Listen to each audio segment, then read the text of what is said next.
Yeah, can you give us an off the cuff, Jesus. like an intro, yeah. Well, Because we already. but then we can make it like our thing every time, like Steph's introduction to the podcast. You I can do a wanna. quick. I wanna say yes, but at the same time, all I have in my brain is the 32-year-old ladies from Jenna Marbles, and we can't use that because I'm sure that that's copyrighted. So no, you got no intro for us? Nothing.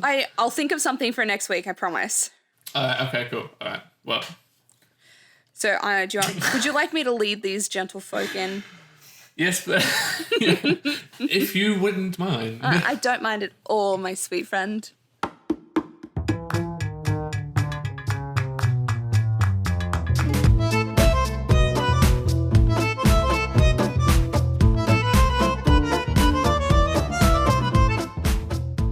Hello, lovely folks. Welcome to episode 7. We are delving into the silver screen of Captain Marvel this week, Adrian and I. Yes. Now, I just off the cuff, Steph has a few announcements of her own. Steph's general announcements.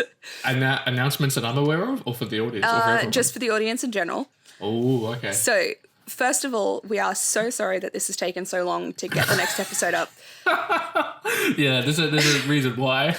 Steph 1 has been very incredibly sick and just like hasn't been able to function as a human being. No. And 2, we did have this recorded for you guys a week ago, or over a week ago. Yeah, we did. But we did. We thought that we would be clever and have a last hurrah before I left the country.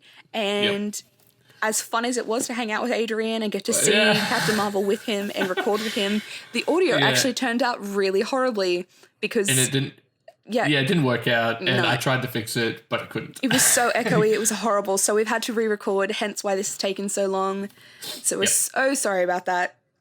So if you notice our like probably over-enthused comments about the movie, it's probably because we already talked about it for 2 hours like a week ago. Yeah. So if you notice something that we've even missed, it's probably because we spent too much time on it last time and have now been like, maybe we shouldn't talk about that this time. And another note is, yes, I am still in Australia because my visa hasn't come through yet. So I'm technically still here, hopefully for another 7 to 10 days as of point of recording. So don't at me about that. Well, I have an announcement of my own because I'm the reason why you're still here because I've sabotaged your trip. How dare you? The truth comes out finally. Yeah. I faked your death to Canada. I told the Canadian PM. I said Steph died, and he's like, "Oh, that sucks." So yeah. So now I can't ever go to Canada again. Nope. So you can stay here. Ruined. Anyway, on that note. Adrian, why don't you tell the lovely folks, although I don't think they'll ever trust you again, about the weekly announcements, the weekly brief. The weekly brief. Okay. Well, we've got some good stuff. Actually, it's all good stuff. Okay. So the first thing is some. I think every week we've always talked about like comic book news. We're basically a comic book news podcast. We're about to do our episode on a comic book movie. Oh yeah, actually our first okay, cool, that's right. But no, this first news is about a new comic series that the Marvel and Disney are about to bring to the silver screen. I don't know if you're familiar with Steph, but there's a group of superheroes called the Eternals. Nope, never heard of them. These guys are basically like the evolutionary offshoot of like sentient life created for Earth by the Celestials, who are like the basically the guys who made the universe. Right. And so the Eternals were originally meant to protect Earth and from all the bad guys and whatnot, but they ended up fighting a never-ending war with like their offshoots, their counterparts, because they're deviants, which are basically just like the polar opposite, you know. Right, so it's kind of like in Greek mythology, how you've got the Titans and the Titans gods. and the Olympian gods. Yeah, sure. Okay. Actually, that's actually part of it because the Eternal, their characters are all named and based off like Greek and Roman gods, mythos, or not gods, but you know, like say one of them's like one of the main bunch. His name's Hercules. Okay, cool. So you kind of get like they're kind of going like that, and basically the reason why we're talking about this is because Angelina Jolie actually might be a part of the MCU family because she's in talks for this project. Cool. I think she might be playing Cersei, which Cersei's like a Greek kind of like witch sorcerer lady, and she's like the matron of the Eternal group. Yeah, I was gonna say she's the like Hera character, isn't she? Yeah. She's like she's like the Medusa for like the Inhumans, which is another kind of cosmic Avenger group anyway. So that might be cool. I mean, she's a really big name to get. Yeah, for sure. And I mean, she's already doing stuff with Disney for the Maleficent movies. So yes, yeah. Maleficent number 2 is coming. Yeah, that's right. Yeah.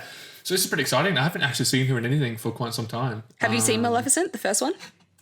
No. I think we mentioned that when our Warriors episode. I haven't seen. I couldn't remember if it was the Warriors episode or the one before this, but you definitely, it was definitely Warriors. We should definitely watch it together. Yeah, for sure. Okay.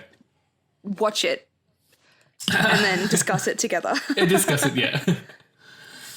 So yeah, that's pretty cool news, and hopefully this means I guess like every actor in Hollywood is going to be part of a Disney Marvel movie at some point. It seems. Yeah, that'd be cool. I mean, well, Chris Evans already has 2, so need to share. Oh yeah, true. Fantastic Four and yes, I loved Fantastic Four. Actually, I haven't seen the remake. I haven't seen the remake. Don't do it. Don't bother. But I have to. I have to. No, you don't. You don't. Okay. You really don't. I think we mentioned Arrow. CW is going to cancel Arrow next year, and just recently they also announced the Supernatural is actually getting cancelled next year as well. Is Supernatural on CW as well? Yeah, it is. Yeah, it's actually the longest running show. Yeah. I think for a while, like outside of an opera, a soap opera. Yeah. It's the longest running show, and it's pretty weird. I mean, like I didn't think it would ever go this far, but I've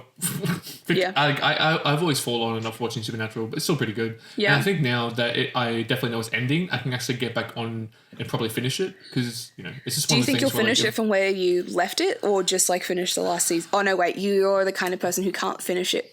Yeah, I'll have to start. Yeah, that's right. See, I would just watch the last season because I couldn't do it. So you're a big fan of Supernatural. I'm not so big a fan of Supernatural, but I am a big fan of Arrow.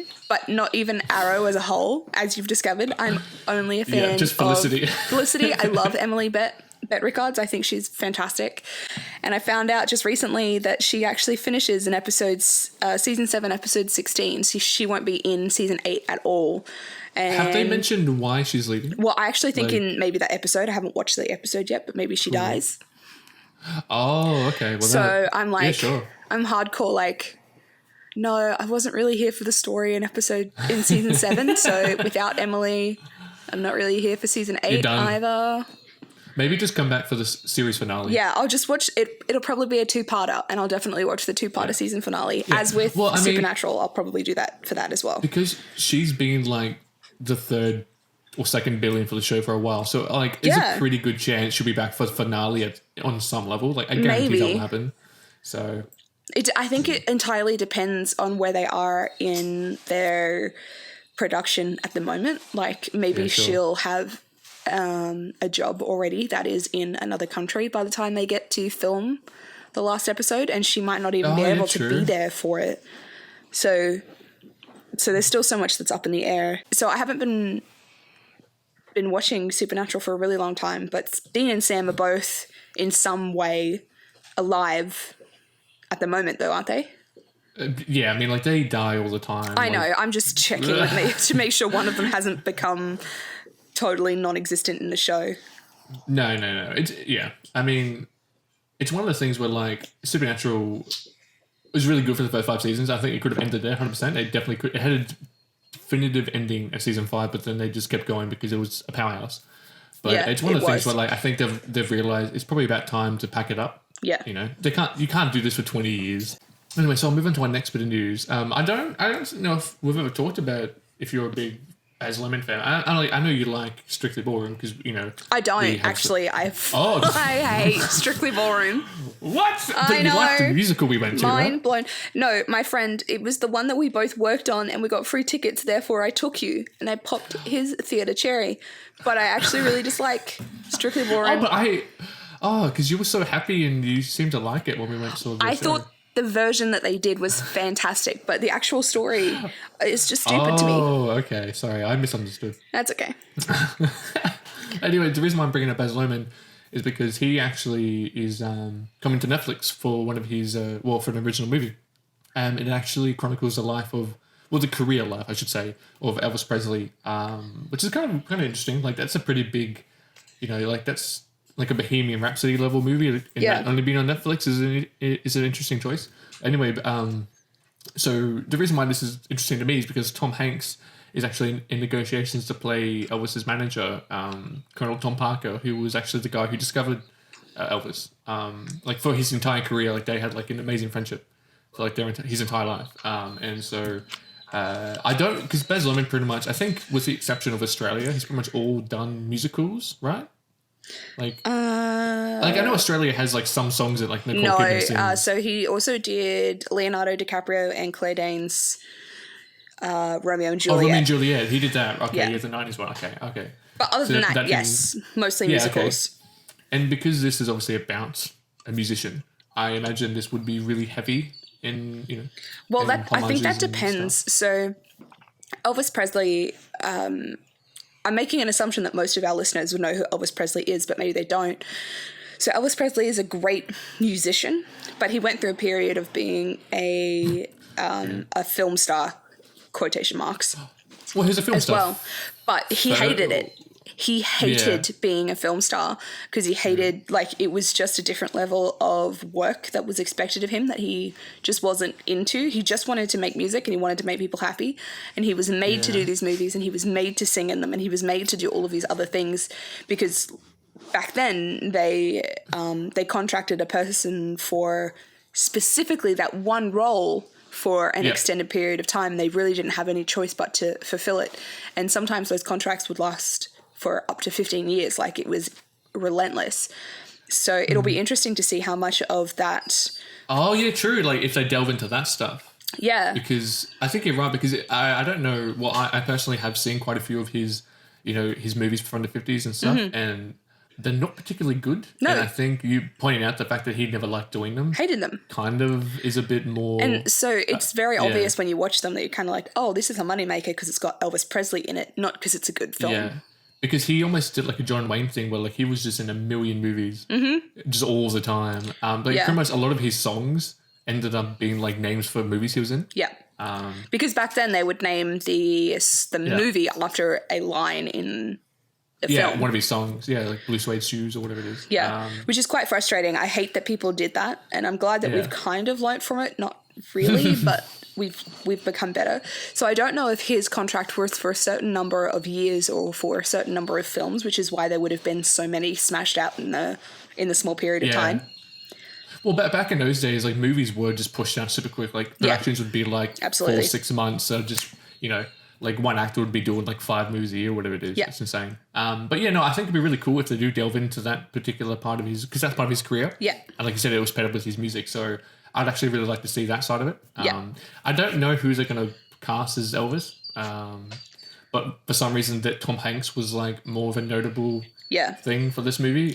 Maybe it's more of a focus on the current, I don't know. Yeah, I was wondering, I'm just thinking now how interesting a film it would be if they actually never cast anybody as the Elvis Presley character. Oh, you never see him? Yeah, like if it was only ever a silhouette or talking about him. Anyway, that's that bit. Anyway, so Viacom, they're a massive corporation, and they back in like I think they came around in like the 80s. I remember watching VHSs with Viacom. Yeah, Viacom. On everything. Yeah. So like they basically were just like this massive company that just like had all the fingers in all these different pies. Like they had a lot of subsidiary companies that they owned, and so currently they own I think majority of like stuff like MTV, Nickelodeon, and even Comedy Central. And so what's happened is they're a bit late to it, but they've decided they want a piece of that, you know, sweet streaming pie. And so they're trying to put in motion creating streaming services for like MTV, Nickelodeon, and even Comedy Central. I think what they said for next gen audiences is they want to really target, obviously with MTV, Nickelodeon, like the really young future generations of people. And so I guess you're gonna have like My Sweet 16 on the MTV streaming, whatever it is. Yeah, welcome to my crib. But so I'll move on to our next bit of news. This is some sad news. Well, for me, it's sad. I mean, because I don't know. It's kind of like an end of an era, or the beginning of an end of an era, I suppose. So everyone's probably aware of the Disney Fox merger that was been taking place over the past, I think, 2 years. All of the aliens have now become Disney princesses. Yes. Yeah, and but before I actually get into like kind of what's happened with that and kind of how that all went down, I wanted to briefly mention about 20th Century Fox, you know, because the studio itself doesn't doesn't exist anymore. And so I just wanted to briefly mention the history about that and how it was part of the big five studios, as they were called, the original, the original Hollywood studios that pretty much started everything. I think, what was it? The original five, you had Warner Brothers, you had Fox, Paramount, MGM, and RKO, which not many people, RKO hasn't been around since I think the 60s or 70s, that kind of disappeared. But, they actually made Citizen Kane, King Kong, and they actually did make a lot of the really, really early Disney animated films, like Dumbo, Pinocchio. But, with Fox gone now, there's only 3 of them left. And Fox has been around since 1935. Then they developed a TV network, I think in 50 or 49, whatever it was. So, with that studio gone now, it's it's only 3 left, and apparently we've been hearing that MGM almost went bankrupt and had to close a couple of years ago. So it's there's heaps of studios now, but as the original 5 that set up, the old school Hollywood, it's kind of sad to see that they're kind of disappearing. But that being said, all the content, everything they've made is still, around the sea and everything, and especially with Disney acquiring, everything. It's the only point of contention with that for me is that Disney is a very family-friendly orientated company, and a lot of what Fox has done over the past 60-70 years won't necessarily work with them. Like you said, Alien, I don't know how they're going to really brand Alien now. It's owned by Disney. Sorry. With the Fox and Disney merger, so basically now that Disney now owns all the properties of 20th Century Fox, they're one step closer to world domination. And I've just read that, the one step closer to world domination. Total world domination. That's total fantastic. World domination. It's absolutely true. They own everything. They're going to own it. They're going to own your life. I think, by now, it was I think it's over a week old that the merger completed, but the reason why I wanted to mention is because I think I have it noted here that $71.3 billion was swapped between the companies for the purchase or for the merger. That's insane. So I think I mentioned to you last time that, to put it in perspective, Jeff Bezos, which is the richest man in the world who owns Amazon, he's worth $100 billion. And so Disney, the company, paid almost the worth of the richest man in the world just to buy Fox. So that's crazy. And that is really insane. Just that number is unfathomable to my brain. It's a lot of money. I don't know. Fox is going to should have bought stocks in Amazon and Fox. Yeah. Because now the merger's happened, Fox has rebranded itself as Fox Corp. So the corporation is now just solely sports and news. Okay. And I read that all the lots for the studios and stuff had now been already rebranded. You've got all the Fox property logos are all gone. It just says nothing now. And I think I want to mention that because of this merger, a consequence of it is that the integration with the studios has meant that over 4,000 employees have been dismissed. Yeah, that sucks. And a lot of these people have worked at Fox for longer than I've been alive. Yeah. So I hope they got really generous payouts, because I don't know how the American system works, but in Australia, if you get made redundant, you get a payout. And while that payout is not anything compared to what you need to live, I don't know if they do that in America. No. I think they did get a severance. I'm pretty sure they did. And enough though? I don't know. And I think I might be misremembering this, just another industry thing that's similar, but I think Disney said they'll help them find jobs. They won't hire them, because I don't know because why. They're a fully functioning company on their own. Yeah, and so I think they said they would help them find jobs in other production companies or whatever. So, I mean that sucks. A lot of those people have made careers working for Fox, and now they're being chucked out the door. So, because apparently a lot of employees, they rocked up to the studio and the gates were locked, and they were told, "Hey, you don't work here anymore. Go away." So some of them really? Yeah. Apparently, some of them still had stuff in the studio lots that they had to collect, and they weren't allowed to go in and get. So, that's insane. Yeah. So Disney pretty much very quickly took over things. Anyway, and the reason why this is important for the industry and all that stuff is because with acquiring Fox, Disney, Marvel, they now own, besides the split custody with Spider-Man with Sony and Incredible Hulk is Universal, Disney now has undisputed rights for the rest of their Marvel characters, which is like the Fantastic Four, X-Men, which is like a massive roster, especially X-Men, which is a massive roster of characters that they can use forever. But yeah, so that's the end of our announcement news. So we'll move on to our first looks, and I'll mention some of the cool trailers that I found. Yeah, so you haven't noted here because I know that we've already spoken about it, but I've only just recently watched it. But the trailer for Stranger Things season 3, holy mother of God, I'm so excited. It was pretty good, right? Yeah, it's so good. Anyway, continue. Okay. So the first thing I thought was relevant to us because we did an episode on Bandersnatch, which is our third one, I think. Oh God, yeah. Yeah, you're still kind of PTSD from it. I still really want to go back and do it, but at the same time, I'm like, I don't know if I can. I'll do it. So the reason why I'm talking about this is because so Netflix is continuing to use that interactive software that they developed for Bandersnatch and so this comes paired with Bear Grylls, who is you should know who Bear Grylls is. I know who Bear Grylls. Yeah, he's great. Jesus. So he has a new show that will be debuting pretty soon called You vs. the Wild. And it's essentially, if anyone's familiar with his Man vs. Wild show, it's basically that. But then they just film segments where you dictate what Bear does. And then, it's pretty much Bandersnatch, but with Bear running around, drinking urine, sleeping in camels. Except that you know for sure that he's actually done, like him physically as a human being, not just a character in a story, has physically drunk urine. Slept in camels. Oh, I remember one time he made a water. I'm loving this. Holder out of like snake skin.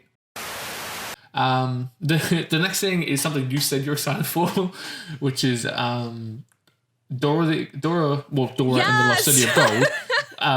You'll be waiting Dora the Explorer and the Lost City of Gold. Yeah. So this is weird. I recently heard of this film being made, like I think 4 years ago is when I heard they were going to make this. Yeah. It's been in the makes for a while. Yeah, we're still in uni when I heard that they were doing this, and I was like, no way, that's not going to work. No one's going to give a shit about that. And fucking everyone's going to give a shit about that. And I think this is going to be another $1 billion story for sure. Just because Dora the Explorer is like one of the, like it has worldwide recognition with people. It does. And I think if they've done it well, it's going to be a story in the same vein as Shrek, where it really targets, in quotation marks, the younger audience, but is actually quite palatable for the older audience as well. Yeah, I think so. I think you're right. Like it's got Eva Longoria in it, and oh my God, I can't remember his name, but I know who he is. I don't remember his name. Yeah. But the girl who plays Dora is actually the eldest daughter from Instant Family. Have you seen Instant Family yet? No, because I thought the girl in this movie, she looked like a younger version of Vanessa Hudgens.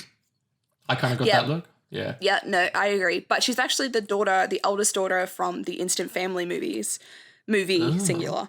And she's so spunky in that. So it's actually going to be really nice to see her in this film so Dora's character is kind of similar to Katie from Mean Girls, in the sense that she was raised in the wild, essentially. Like her parents were explorers and architects or whatever.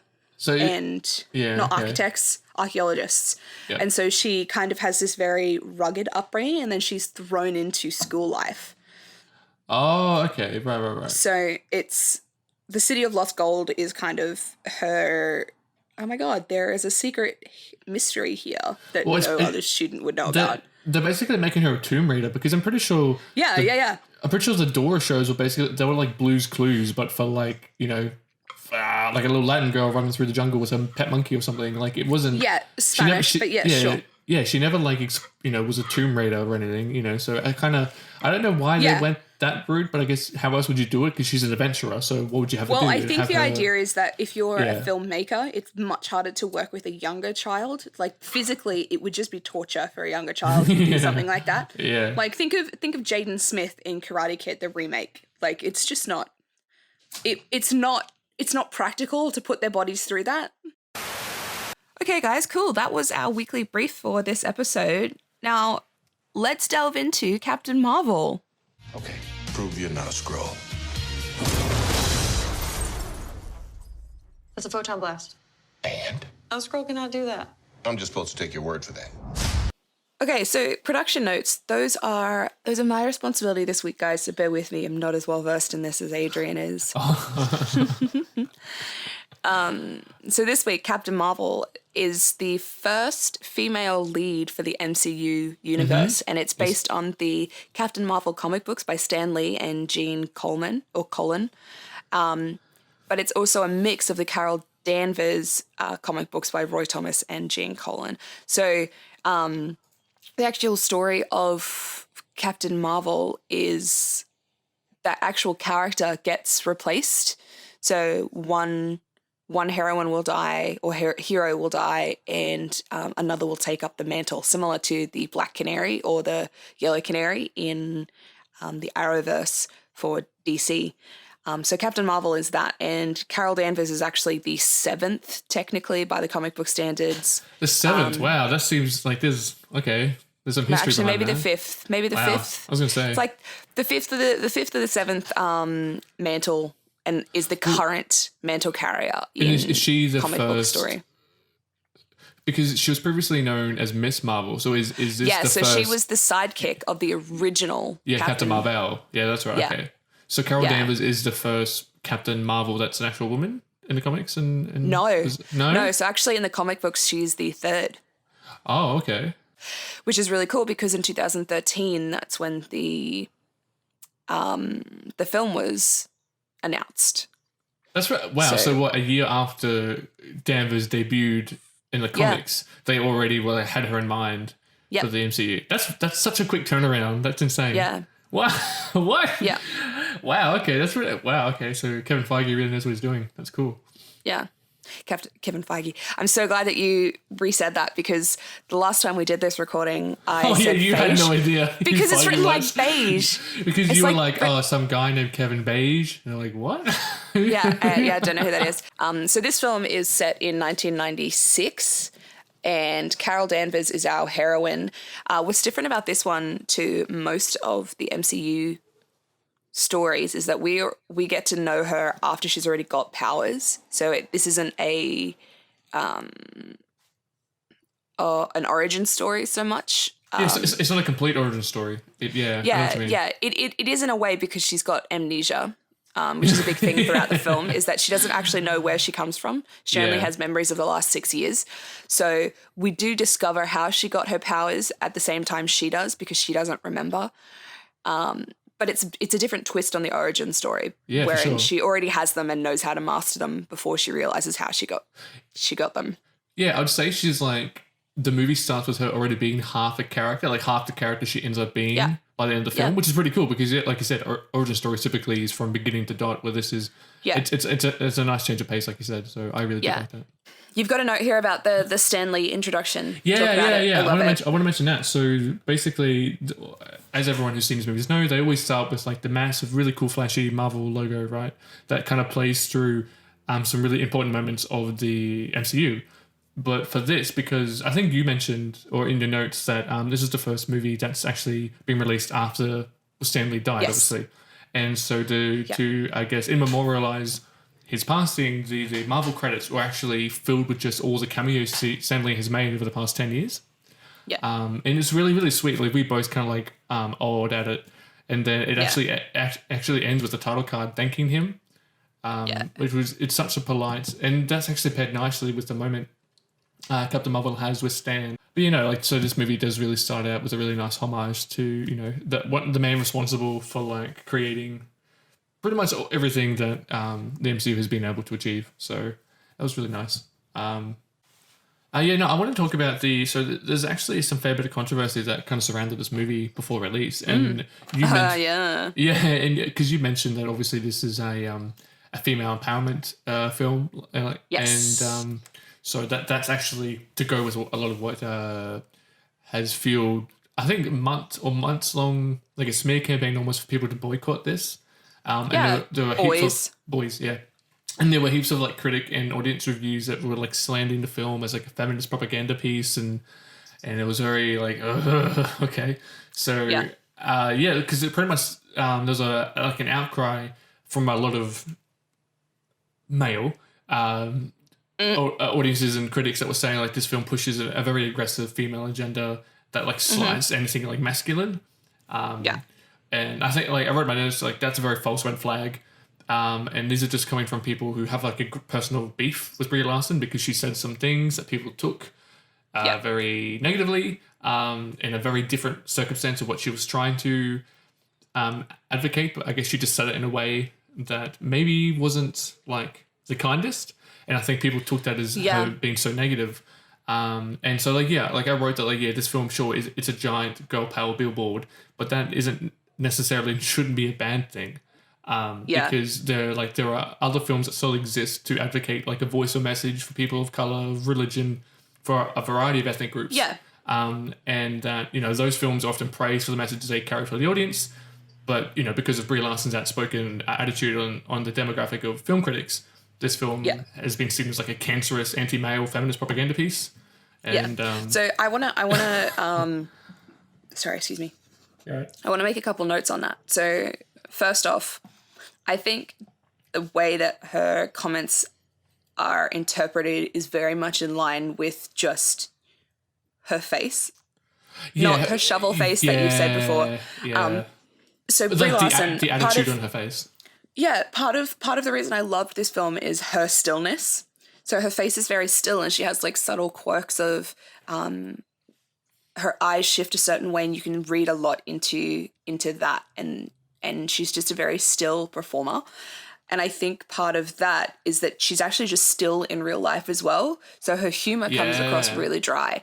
So I feel like a lot of the things that people are interpreting are taken out of context or even not seen because she's not as animated as we're used to.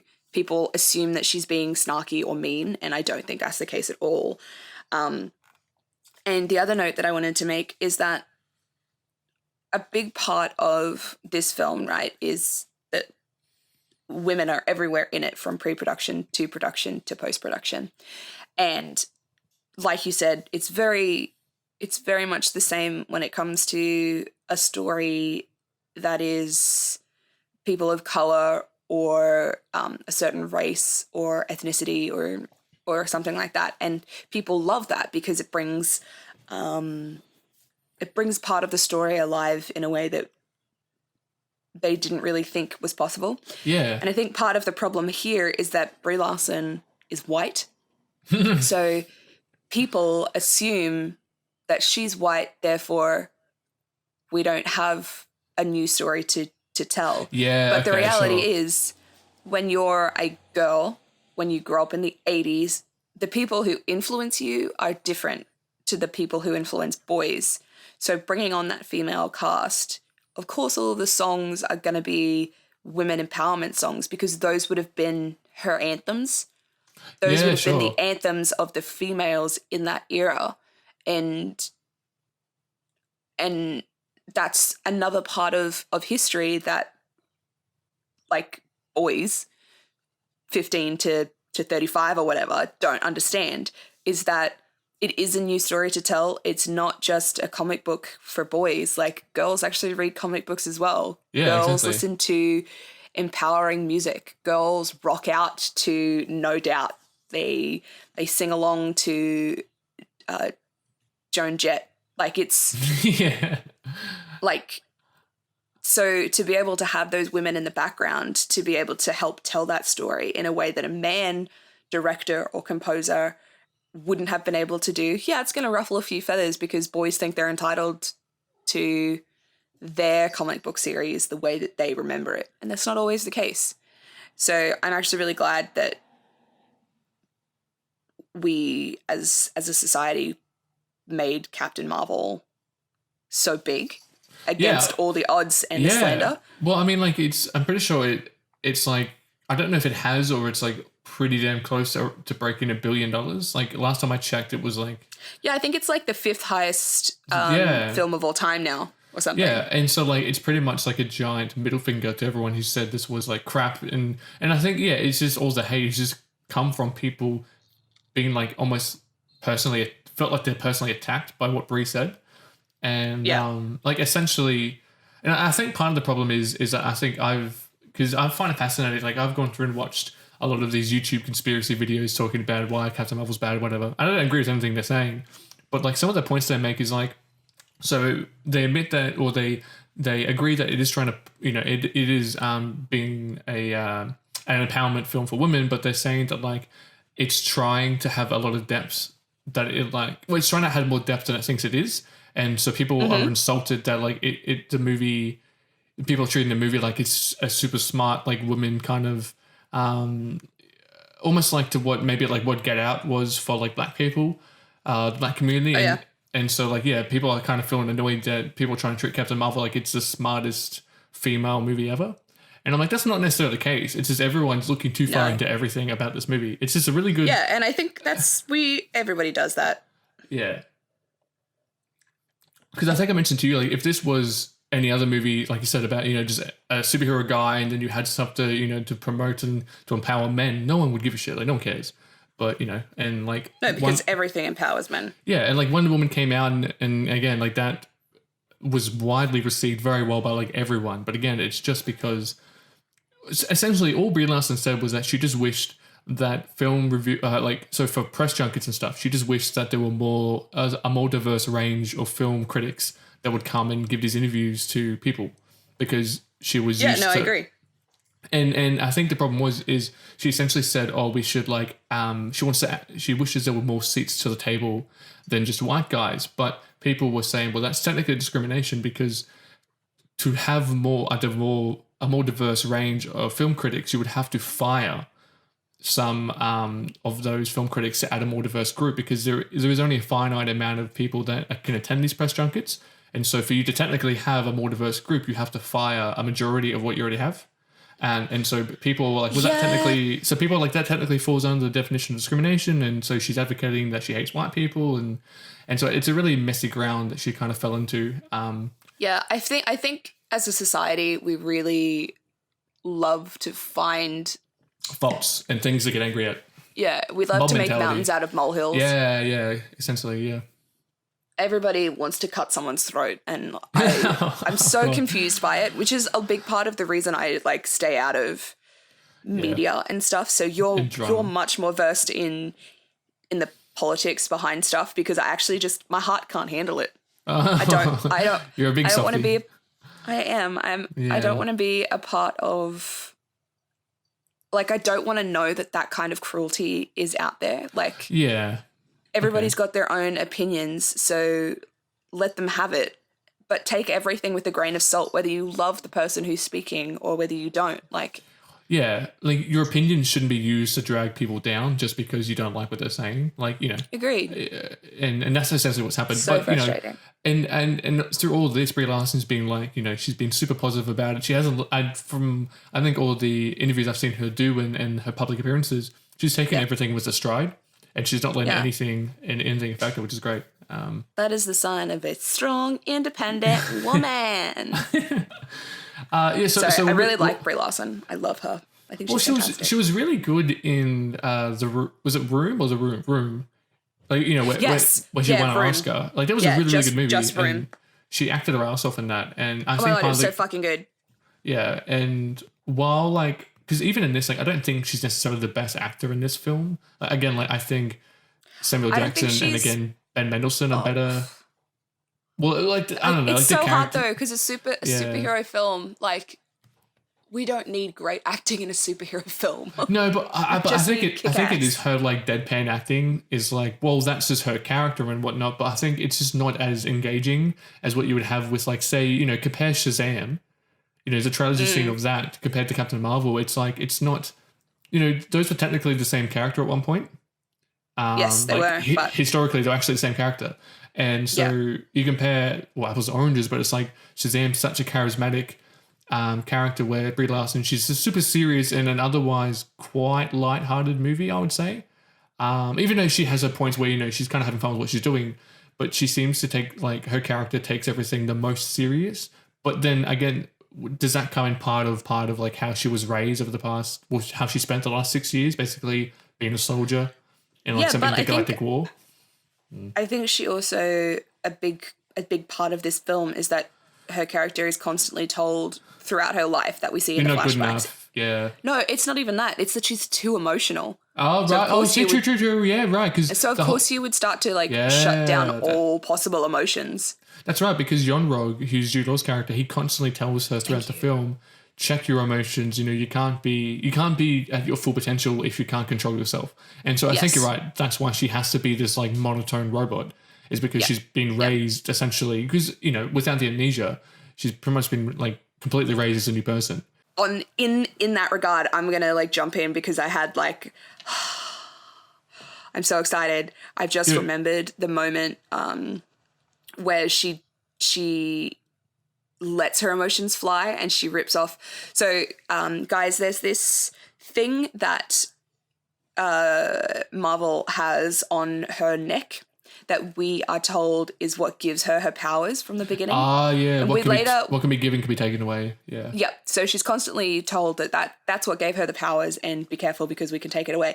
And there's a moment where she's in the super intelligence and they're trying to brainwash her back, and she tries to fight and it skitzes out, and they're like, what's given can be taken away. And she stops and she goes, actually, I've been fighting with one hand behind my back. I wonder what it would be like to just let myself go. And she's referring to not only the restrictions of the device on her neck, but also emotionally. Everyone's like dampen this, don't do this. And she's like, well, what would it be like if I just let it run? And she rips it off of her neck, and she essentially, we find out it's been a beta blocker. And it's been suppressing her power because it's been too powerful and they couldn't handle it. So she basically goes Super Saiyan. It's insane. So she actually just like, so she is in Supreme Intelligence is actually like a mind thing. So they're connected in their like wires and stuff. So she goes Super Saiyan inside of Supreme Intelligence, which then feeds back out into her external body, and the Star Force is around her and they're like, what the fuck is happening? And she just starts to glow. So she's just like, every part of her is glowing in this like radiant gold light, and I'm like, yes, this is what it's like to be your full self. Yeah, like those following moments, like I think that the first 5 minutes of when she like becomes full, like it's very exciting, and also because like she instantly feels a lot happier. Like she's just like running around. She actually is enjoying herself. She's having so much fun, which I remember saying when we were watching the film, she would make such good friends with Spider-Man. Oh, you're right. Tom Holland Spider-Man, because they're just so goofy and they would have so much fun. Just like they would be bantering at each other across the field while they beat the shit out of other people. It's very much not the Nick Fury that we're all become used to over the past 10 years. He still has his two eyes. Well, and he's essentially like a completely different person. Like he's just Samuel Jackson. Like he's just being himself. And they have such like a buddy chemistry in this movie, and compared to like how he is obviously in the future or in the modern Marvel movie times, where like he's such this serious like secretive man who just very closed off, and he's all about the mission, do whatever it costs. But then in this movie, he's making jokes, he's having fun, he's quipping, he's, you know, there's a point where like they're just washing dishes in a house and they're kind of having a goofy conversation, and I really want to know, how did he get from that to being the Nick Fury we meet in like the end of the first Iron Man? So the Nick Fury we meet in Captain Marvel is totally untainted by the world of aliens. So he's still kind of like this freshie who is really good at his job. He's very high up. People respect him. Like, he's very proud of the fact that people call him Fury and not Nick or Nicholas or anything else. And so I think by the time we get to him at the end of Iron Man, he's been through a lot. Like, he knows much more about how jaded the universe is, and it's probably a lot more than he wants. Yeah, that's what I mean. Like, there has to be a lot more movies set in place in between Captain Marvel and then basically Iron Man 1, because, like you said. Yeah, maybe. maybe that's like the next set is like because the Tales of Fury. Yeah, the Disney Plus shows are Tales of Fury. There you go. Yeah. So the one thing that really bothered me about that though is like, you know, he obviously, while he may be relatively new at Shield, they do still establish that, you know, he was a veteran in the army and stuff, and you know he fought and so because even in the comics before Nick Fury joined Shield, he was like a super still hardcore army guy, and like he went through a lot of shit during NAM or World War II, depending on the version of Nick Fury, and like that was part of what made him jaded and closed off and kind of secretive, and because so in this movie. Samuel Jackson has already been through the army. He's already become a spy for a while, so he shouldn't be as like kind of, you know, ignorance, I guess is the word. You know, because if you look at say Black Widow and Hawkeye, when you first meet them, they haven't been exposed to aliens, but they're still those hardcore spy soldiers that you would expect from Shield. Where Nick Fury isn't that, when he's already had a pretty extensive and violent past. So, yeah, I think. Yeah, that's difficult. That might be a director choice. That might be a Samuel Jackson choice. I think some of that comes to race as well. Okay. Because I feel like in the age that Samuel L. Jackson's Nick Fury would have grown up in, I feel like humor is probably the only way that you would get through life. Yeah, okay, sure. Yeah. Whereas... Because you said Black Widow and Hawkeye. Oh, Hawkeye. Sorry, I was thinking Captain America. Black Widow, she actually she's got a very dark past. Yeah. So she was like raised to kill. Like her graduation present from the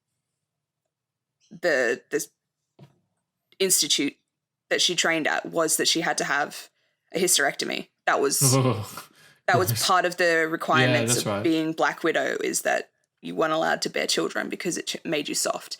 I don't know much about Hawkeye, actually, but I also know that Hawkeye, as a comic book character, is originally deaf. He can't hear. So that brings with it. Yeah, so that brings with it its own set of challenges and bullying when you're a kid. So there's a lot of other things that come into making them hardened the way that they are. Yeah. Well, I guess there was just no sense of that this particular version Nick Fury had ever been a soldier or a spy. Like, he just seemed like he was just some kind of goofy federal agent. And I mean, so I don't know. I just wish there was a bit more of just something about him where, like, a moment where he you know, there was a switch and then he became that soldier spy. Where, like, throughout this whole movie, he's kind of just tattling along. But I wonder if that's part of the reason that they didn't do that is because there is a Nick Fury film to come, or another prequel series. Yeah, I mean, maybe they might just do a prequel series. I think you're right. I wanted to mention actually also about Sam Jackson the de-aging that they did for him and Clark Gregg. And I think we mentioned that it's really, really good. I mean, considering the last time this was used heavily, well, for me, I remember in X-Men: The Last Stand, where they de-aged Patrick Stewart and Ian McKellen, and that looked very weird. Do you think they did that? Did that? Was that a CGI thing or a makeup thing or both? De-aging. It's both. But so what they do is, so it is makeup, but the CGI part is comprised of they basically catalog footage from, say, Samuel Jackson back from the 90s, all the movies he did in the 90s. They catalog that footage, and then they use CGI, like almost puppet tools, to like mask his younger face to the animations of like the animation of his regular face. Yeah. And it's basically, I think one of the visual effects artists talked about it recently, and he said it's the equivalent of doing like a facelift. That's kind of what you are, like, you're doing. Yeah, but like we've worked in masking before. That would have been some very finicky work. That would have been the sole job of one person, was to make sure that all of those scenes. Yeah, no, I'm pretty matched. sure. I'm pretty sure in the credits there's like a small team that did the de-aging for both Clark Gregg and Sam Jackson. Like, I think like almost a dozen people. So much work. Yeah, something like that. Yeah, and no, it's really good. Which is probably why they won't have a Nick Fury centered No, history because that would be two for one. Well, yeah, no, the CGI is very good. I think for Clark Gregg, it's not as sharp, and also the wig he has is quite silly. Yeah, but he's not in a lot of it, so I'll let it go. No. But no, it is very nice. And actually, the CGI on it, for the most part, is pretty good, except a lot of the cat. Yeah, the cat. Well, yeah, actually, you pointed this out to me. I didn't even know that the cat is pretty much CGI for almost the entire film. Yeah, anytime you see a shot of the cat in the same scene as Carol's head or face, that's CGI because Brie Larson is very highly allergic to cats. So she only interacted with CGI or a dummy to make it realistic because she couldn't have it on set with her. So that's why I think most of the scenes are a bond between Nick Fury and the cat because they couldn't bond between the cat and Carol because of the allergy. Yeah, because Chewie, so in the movie he's called Goose, but Chewie in the comics, he's like her best friend. And so it sucks that they can never really have that connection. But the CGI of the cat's pretty good. But the problem I have with the CGI in this movie in a whole is in the third act, basically, when she goes full Marvel, there's some like full body shots of her flying around and stuff, and it looks very rubbery. And it kind of reminded me of like Matrix, the Matrix Reloaded Neo and Agent Smith fight. It's just this really weird, shiny, rubbery look, and I don't know, it really bothers me. It's one of the things where like it kind of takes you out of the viewing experience. Yeah, see, whereas I was totally fine with that because I was in that Super Saiyan shot. She's just surrounded by so much space stuff that I'm like, who's to say that that's not what space looks like or what going Super Saiyan looks like on a human?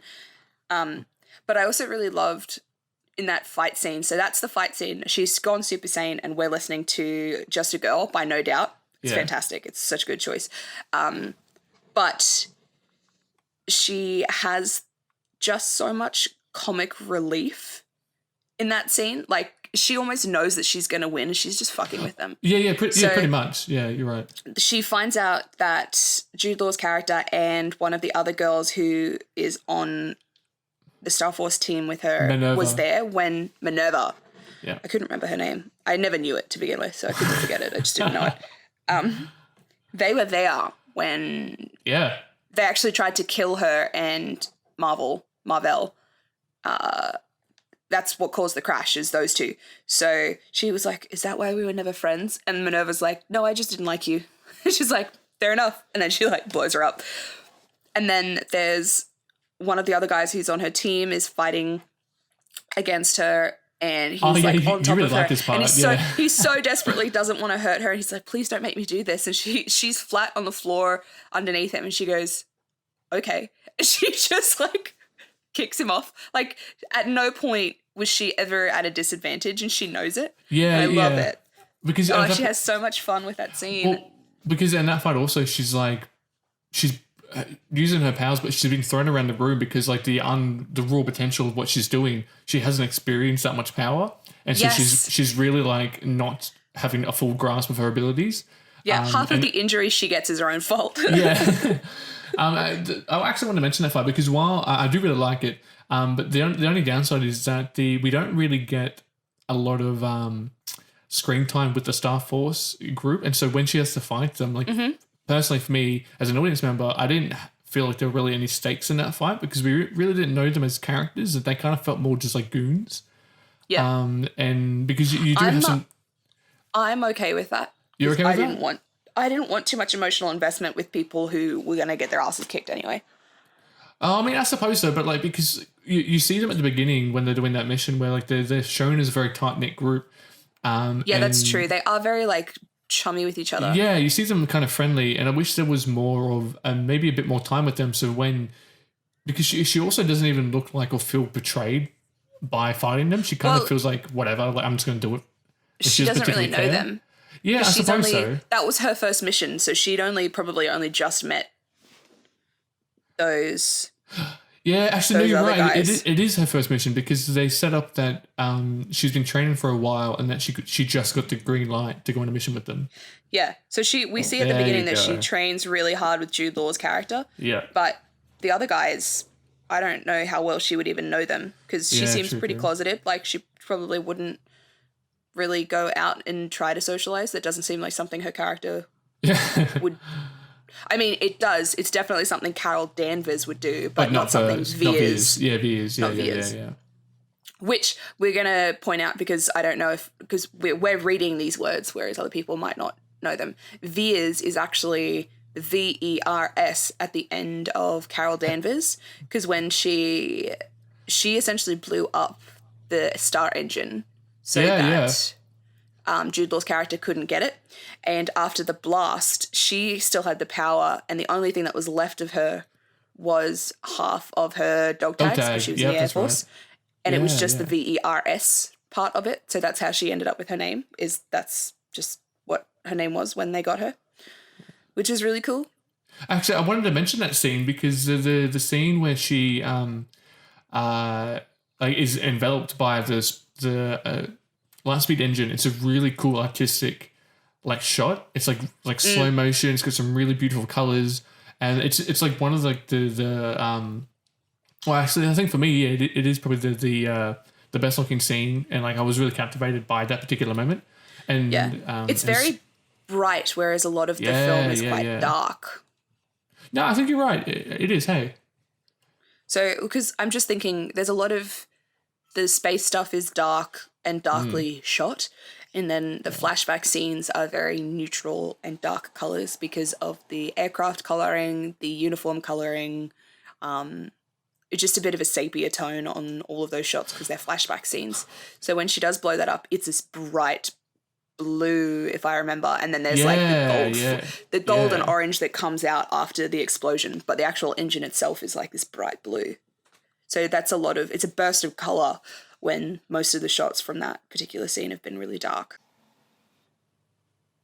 Oh, there is the so the one of the big third act fights. Well, I think this was technically three of them, but the one where she battles Ronan and the Accusers who come to bomb Earth is a very again I didn't like it because it's not really much of anything. It's kind of all that happens is they rock up on Earth to try and kill the Skrull invasion, and they just launch a whole bunch of missiles at this one point on the planet for no reason, and then she flies up, basically pushes one of the missiles back into the others, and there's a domino chain reaction that blows the rest up, and then she just flies up to them, quickly dispatches the few fighters they throw at her. She takes down one ship, then she flexes at them, and they turn around and run. And yeah, that's true. And I'm like, this wasn't anything. There wasn't I get that because she became she unlocked her full power. That really nothing at this point was really going to be as unequal to her in terms of a threat or ability. But the fact that I don't know, it just seemed really weird that because the accusers don't know that she's there and that she's a threat. Because when you see them early in the movie, when they're bombing that Skrull planet, they're like carpet bombing like you would in World War II or modern bombing runs. Where in this, they arrive and then just happen to shoot all their missiles in this one particular spot. Yeah, I think it's almost like they had been threaded. The idea of the accusers had been threaded so intricately in everything that the Star Force team did. Yeah. That at the end of the film, they were like, "Oh fuck, what do we do with those guys now?" Yeah, exactly. Just quick little throwaway. It was just so because I thought about it because they for some reason they launched one missile first and then the volley after it, and the only reason why she was able to take out that entire volley of missiles was because she pushed one into the others. But if they did it all at the same time, there's no way she could have stopped that. And so it seems to be the writers ran, like you said, they didn't know how to handle the accusers, so they just threw in whatever. And it kind of I don't know, that's just the one part of the movie that I feel was really underwhelming. It's followed by a really nice moment between her and Jude Law's character. Oh my god, I was just about to say the same thing. Yeah. You can go. You can mention it. Oh, I love the idea that so we open with Jude Law and Brie Larson sparring. Yeah. And he beats her. He beats her every time, and it's very clear that every time they spar, he beats her. And he's always like, you can't control your emotions. You'll never win if you can't control your emotions. Blah, blah, blah, blah, blah, blah, blah, blah, blah. And then at the end, after she's done this weird thing with the accusers, Jude Law gets out. And he essentially knows that now after she's Super Saiyan, there's no way he's going to win at guns blazing. There's no way. Yeah. So he tries to egg her. into A fist fight. into a fist fight because he's like, oh, I can beat you hand to hand. Like he's essentially like screaming at her that like, now's your chance. Now here's your chance to prove to me. Yeah. Like prove to me that you can control your emotions and beat me hand to hand. And she pulls it Indiana Jones on. Yeah, and I loved that reference that she pulls an Indiana Jones where she's just like, fuck you. And she blows him into the mountain. And then she comes up and she goes, I don't need to prove anything to you. Yeah, and I love it. That was such a good moment because we have so many flashes of her growing up that like we assume it's her dad. He's like, you don't belong on this track. Like, what are you doing? All of the guys who are part of her boot camp laugh at her when she falls or can't do something because she's the only girl on their squad. Yeah. The craft flyers, when they're all hanging at the bar, really egg at her that she'll never be able be a real pilot because she can't control her emotions. And essentially like this feeling like she's a girl in a boy's world and she needs to in some way prove herself worthy. And that moment of her taking that stance and going, you know what, actually, I am really strong and I know my worth and I don't need to prove anything to you. And I loved that. I love it. We don't often get a moment like that where it's actually really powerful to see. You know, like the idea of it is powerful, but it kind of doesn't really come off. Whereas in this, you actually felt it. You felt it, and I was so ready for it. So people from Hala and the Star Force are actually trying to wipe out the race of Skrulls. Adrian, what are those green? The Skrulls. Yeah, that's right. Yeah, so they're trying to wipe out the Skrulls, and the Skrulls actually they lost their home, and they are a real peace-loving race. So that's a really nice twist, actually. I'm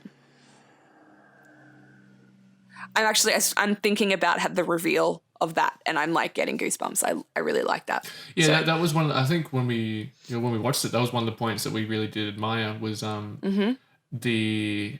Yeah, I'm always for that type of story where like things aren't always as they seem, and there were clearly hints that the Brie Larson's character, Captain Marvel working with the Kree, like there was something kind of off about it, but then when they kind of show, especially you kind of get that through Ben Mendelsohn's character that the Skrulls are actually just they're trying to survive, like basically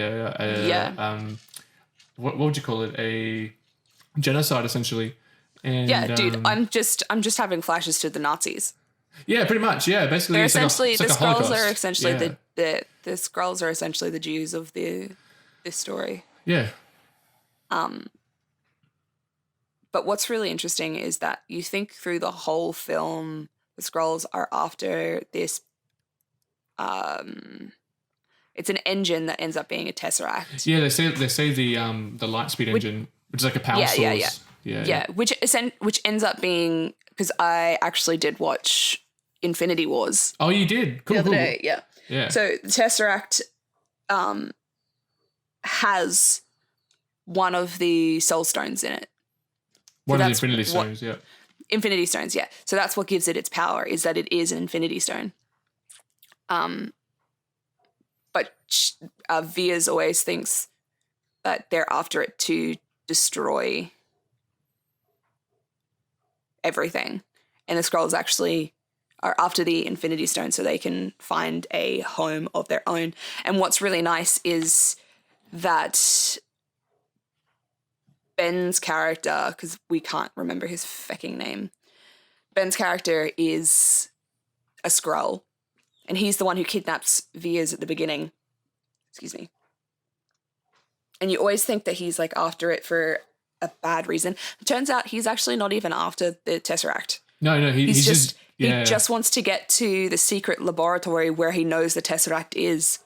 Because his family has been in hiding for 6 years. 6 years, yeah. He's been looking for them for 6 years. And he's pretty much had to do...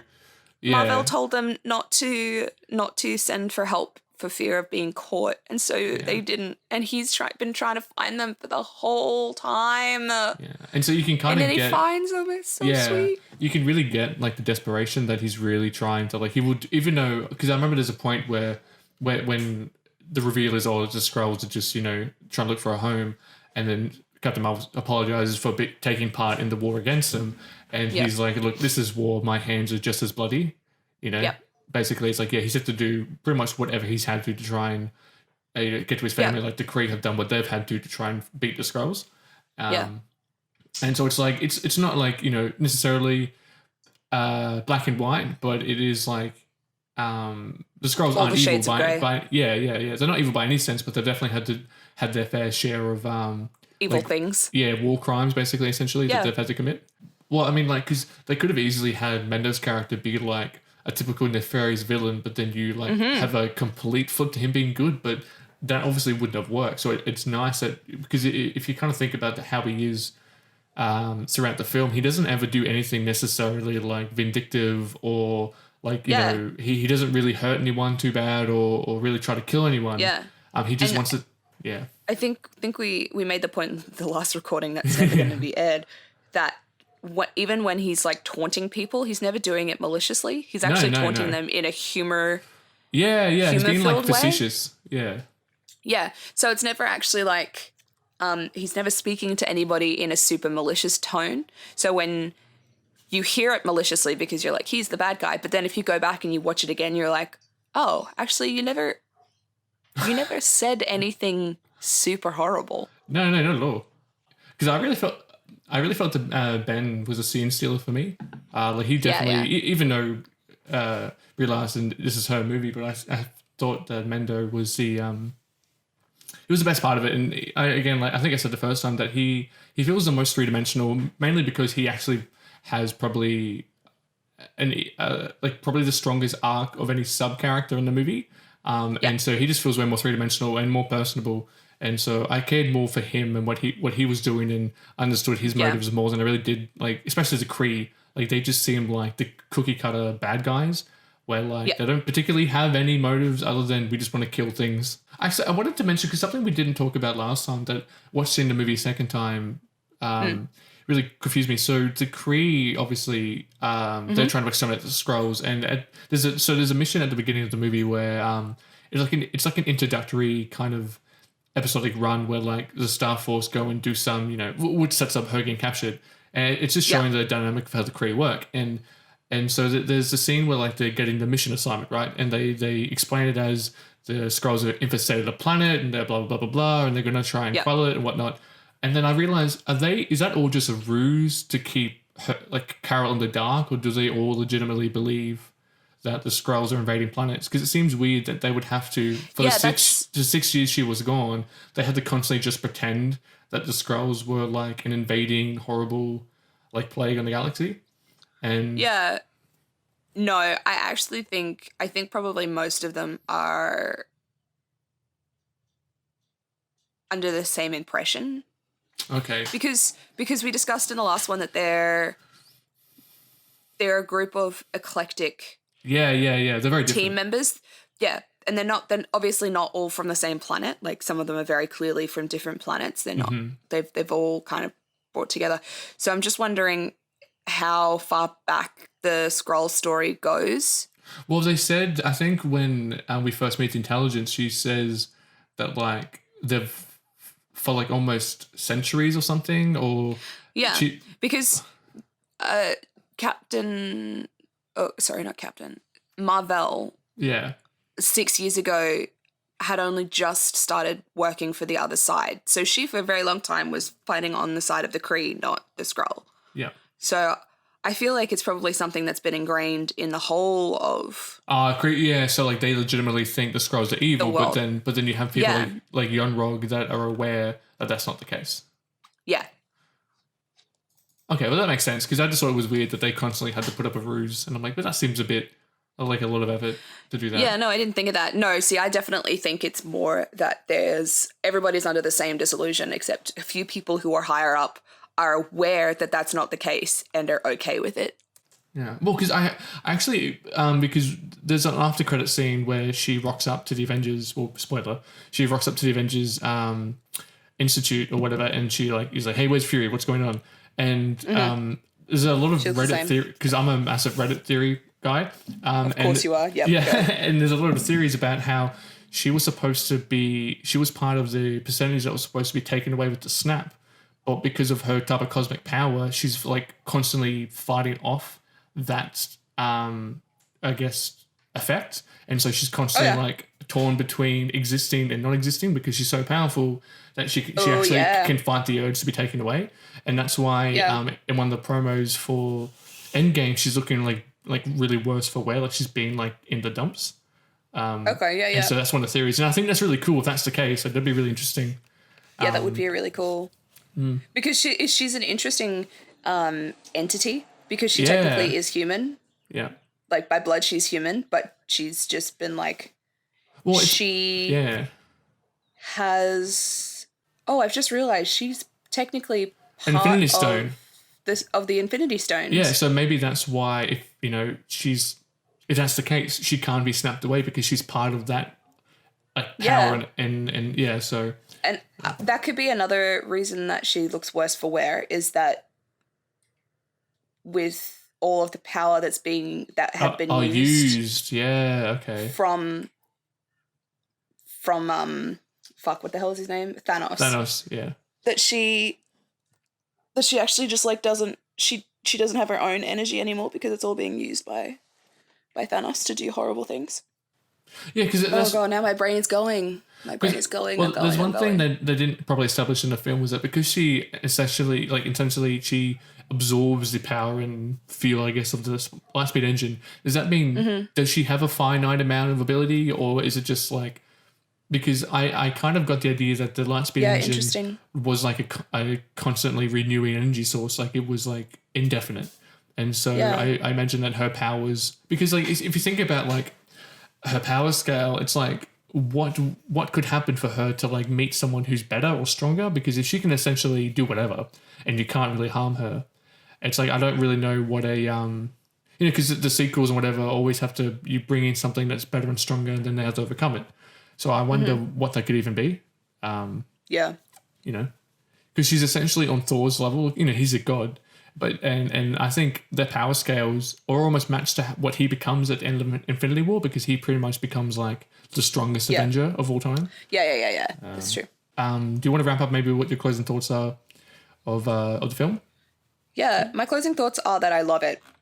I really love. It's the same but a different style of superheroes film. Sure. Yeah. And I felt totally engaged through the whole thing. Yeah, me too. That might have been because I saw it in cinemas and not like at home. But I was engaged for the whole lot of it. I wasn't really very distracted. I got a lot of goosebump moments while I was watching it as well, which I really like. I don't often get goosebump moments. And I loved Brie Larson's performance. I really loved her stillness, and I loved seeing those moments and those stories told through her eyes rather than all over her face. So I really loved those. And I actually really appreciated the female influences that came through for this production, because it really was a way of being like, no, this is a human, and this human grew up on Earth in the 80s. Like, this is the shit she listens to. So I loved that. There was some really nice moments where I was like, oh my gosh, I remember this song. Yeah, you were so vocal when we saw it in the cinemas. You were very active in like you expressed it. You were cheering, you were oohing, you were ahhing. It was very funny. I don't know if that's a stab at me. No. It was funny. It was great. I loved it. Like your reaction to the movie made it more enjoyable for me. It just sounded very sarcastic. Oh, okay, no. No, I did. Yeah, you were a very infectious person. So like your enjoyment kind of comes on others, and so watching it with you was. Yeah, I enjoyed it more. I find that with most films. I'm much more entertained if I watch it with someone else because we kind of can feed off of each other and and enjoy it together or tear it apart together, depending on how good it is.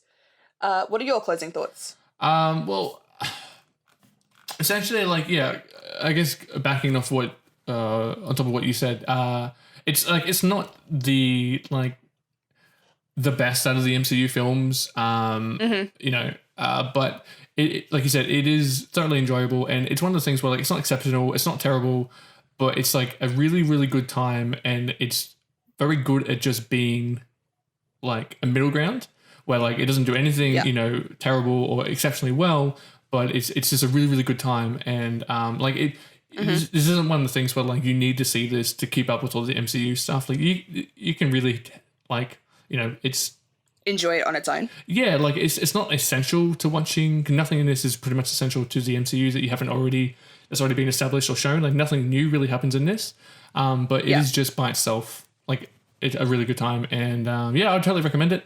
Like I've seen it in cinemas twice just to for us to talk about this. So I've paid my fair share for it.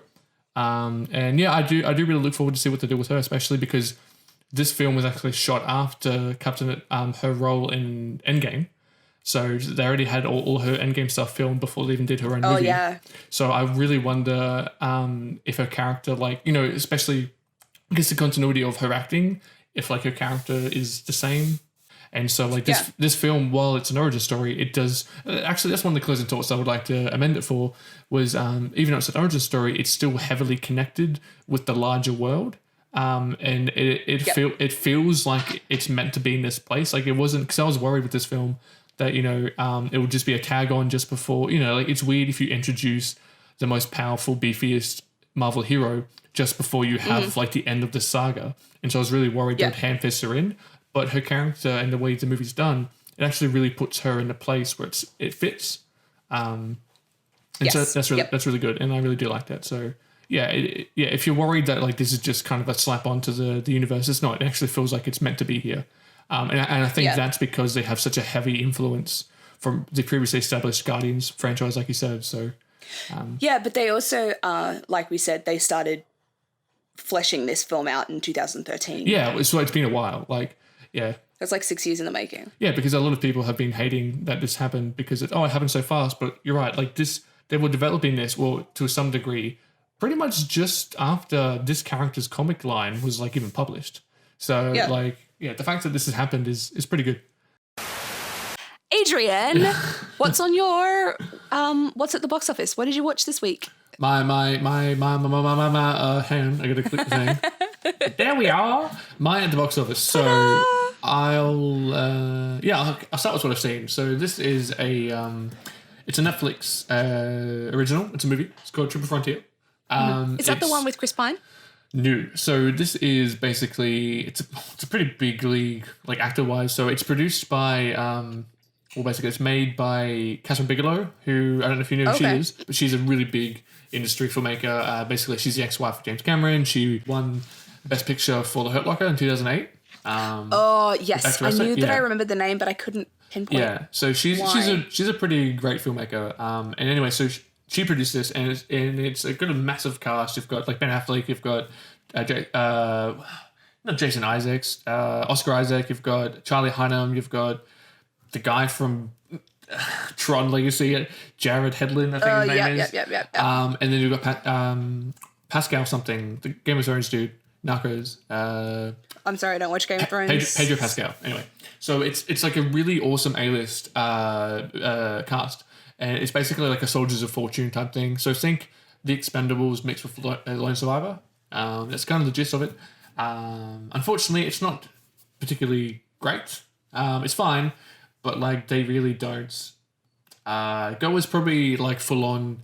Like it's a smarter version of The Expendables for sure, but it's not as brutal or like unforgiving as Lone Survivor, and I kind of wish it was. Like out of the 6 of them, only one of them dies, and it kind of has like a happy ending, not a bittersweet ending like Lone Survivor did. Okay. So I kind of I was a bit disappointed that when it ended, I'm like, this wasn't what I expected from it. But it's still, I think if you're a big fan of those actors, you'll probably enjoy it to a level. Is that? I'll give it a go then. Yeah. So what I wanted to watch is something that apparently you. So The Dirt is another Netflix... I don't know what it is. Okay, all right, I'll explain it. So The Dirt is another Netflix original movie, but it's based around a very infamous, very famous band from the 80s and 90s called Motley Crue, who, if you know... get out. Is it really? It's about Motley Crue, 100%, yeah. Oh, I didn't know that. Yeah, so I'm a big Motley Crue fan. I love Kicks Out Your Heart. It's a great song. I work out to it all the time. And so yeah, basically it's during like the hype of like, because these guys back in the 80s were a huge deal. Like they're one of the biggest like metal rock bands. So is the actual film, the cast of the film is playing Motley Crue, or is it just kind of an homage to? No. So the cast are Motley Crue. So it's about them and like the hype, because they were crazy alcoholics. They were like, they were trashing hotel rooms. They were doing drugs off like strippers, navels and stuff like that. Like they're like hardcore. And so yeah, it's just about like the height of their career. And I guess like you're gonna have that downfall because they did plummet. When things went pretty crazy. Like I think some of them got arrested quite a lot and stuff like that for like, fights and all those kinds of stuff. So again, this is something that popped up that I wasn't aware of. I mean, it's not like, again, like, after Bohemian Rhapsody came out, you kind of, it's, I mean, like, it's fine, I guess, to stay on Netflix, but I probably would have seen this in cinemas. But anyway, yeah, I definitely would love to check it out. I think you should, if you know who the band is. I do know who that is. Yeah, the actual trailer, the trailer tells you nothing. They don't give you any clues as to who the band is. They just kind of there's one line. Nothing. There's one line. So near the end of the trailer, there's a moment where the band drops something like on a car, it crashes the car, and then I think it's ADR, but one of them yells out something where Motley Crue or something like that. And I was like, okay. So I looked it up. I didn't hear that at all. Yeah. No, like other than that line, you would have no idea who this band is. But yeah, no, I looked it up and it's definitely Motley Crue. So yeah, that's really exciting to watch. So cool. Yeah. So Steph, what's your what's the box office? What are you gonna watch? What are you doing? So this week or this last however long, I watched the first season of Haunting of Hill House. Ooh, spooky. Which is another so it's another anthology series, kind of like American Horror Story? Yeah. But I didn't feel like it was quite as terrifying or scary as American Horror Story. I mean, there are definitely moments that are quite jumpy, but I think I got so sucked into the actual storytelling and the filming of it and the way that the story unraveled that I was like, whoa. So it was very similar to, I guess, season 1 of American Horror Story. Sure. Yeah. Where I felt very similar. The rest of the seasons for American Horror Story, for me specifically, were just a lot like darker and dirtier and not as necessary. Like no, it was just like, it was gore factor. Like whereas this season 1, was so much more slow reveals. While I was watching it, I messaged you because I thought that you would really love it, but it's got a lot of those long single shot trackings. Yes. And there's so many of them.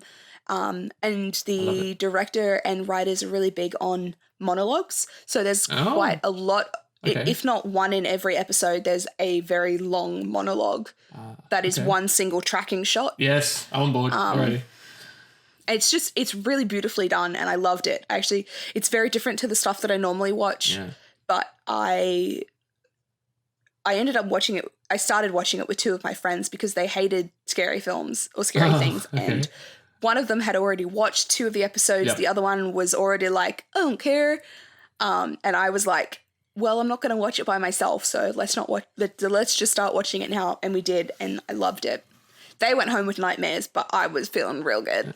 Well, the book that show's based off has actually had quite a few movies and TV shows that have previously existed. The one I can think of was in the 90s. I think it was called The Haunted House. And it was a 90s film with Liam Neeson and Famke Janssen. I love Famke Janssen. Yeah, it's a god-awful movie. But it's based on the book that the show's based on. What I've seen Haunted of Hill House, it's probably a more careful adaptation of that story. So, for sure, it definitely is. Yeah, I mean, from what you've said now and what you've told me before, I definitely would like to watch it. Mainly, specifically because like I'm a big, like you said, big on these kind of one-track sequences. So that in itself, I'll definitely check it out. And they've got so many of them, and I actually think they are done really well because I don't realize until the end that it's a single track. Yeah, I see. That's why I love those type of shots and scenes, because at a point you don't even realize it until like there was always a point in those scenes where you realize, oh shit, this is just still going. And I always love that moment when you remember you're watching this one continuous movement. That's great. Yeah. So I loved it, and I think that you will really enjoy it. And my to watch is It's Kind of a Funny Story, also on Netflix. Both of these are on Netflix. All four of our things are on Netflix. you can tell what we prioritize when it comes to streaming. So It's Kind of a Funny Story has Zach Galifianakis, Emma Roberts. Okay. Oh, I can't remember the actress's name, but she's from How to Get Away with Murder. Viola Davis? Yes, that's her. Yeah. And if anyone's ever seen Atypical, the main guy from Atypical is in that as well. And it's a movie about, I guess it's about mental illness. Oh. So it's a teenager who ends up admitted or self-admitting to a psych ward, but by accident. So he tries to just get immediate help. He's thinking that someone might have a drug or something that he can take to make him feel better because he's feeling so depressed and he wants to kill himself and he doesn't want to feel like this anymore. And so he just wants a quick fix. And they end up admitting him to a psych ward, and it's the 4 days. So no, 5. So it's the Monday, Tuesday, Wednesday, Thursday, and Friday that he's at the psych ward, and all of the journey that he goes through.